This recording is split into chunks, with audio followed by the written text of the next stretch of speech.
Hi, welcome to the Shed. In this episode, we're going to talk about diatonic chord progressions. But let's start off with a little review in the key of C.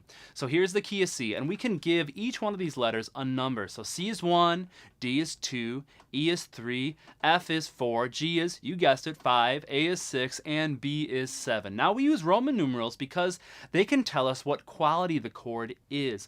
A lowercase Roman numeral is a minor chord, and a capital Roman numeral is a major chord. So there's two parts to a chord's name. You have the letter name and the quality. So like the 5 chord in the key of C is G, and this is capital, so it's major. The 3 chord in the key of C, what do you think that is?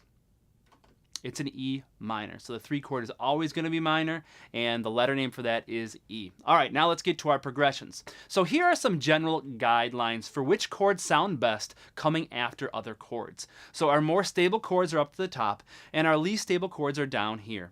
So let's build some chord progressions using these rules. So I'm going to start with just a simple 4-chord chord progression.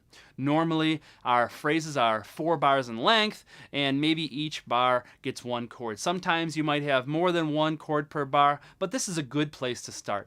I'm going to start with my one rule. I have one rule for chord progression writing. You have to either end or begin with the stable chord. I'm going to start with the stable chord. I'm going to start with a 6 chord. Now I'm going to look at which chords a 6 chord can go to. It can go to a 2, a 4, a 5, or a 1. I'm going to have it go to a 4 chord. All right, now look at my 4 chord. A 4 chord can go to a 1, a 5, a 6, or a 3. I'm going to have it go to a 1 chord. A 1 can go to anything. It's a universal donor, so I'm going to have it go to a 5 chord. Now in the key of C, the 6 is A minor, the 4 is F major, the 1 is C major, and the 5 is G major. This is what this chord progression sounds like. So we have A minor, we have F major, we have C major, and G major. It's a really popular chord progression that you can create using these sets of guidelines. Let's do one more, except we're going to end with the stable chord, so we have to work backwards. So we're going to end with the 1 chord. It's the most stable chord we have. So which chords can go to a 1 chord? A 6 can go to a 1, a 4 can go to a 1, a 5 can go to a 1, and a 3 can go to a 1. I'm going to pick a 4 going to a 1. Now what chords can go to a 4?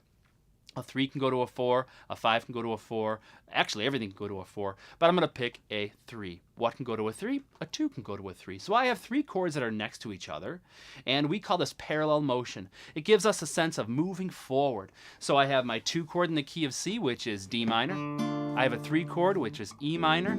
I have a 4 chord, which is F major, and then my 1 chord is C major. So here's this chord progression: D minor, E minor, F major, and C major.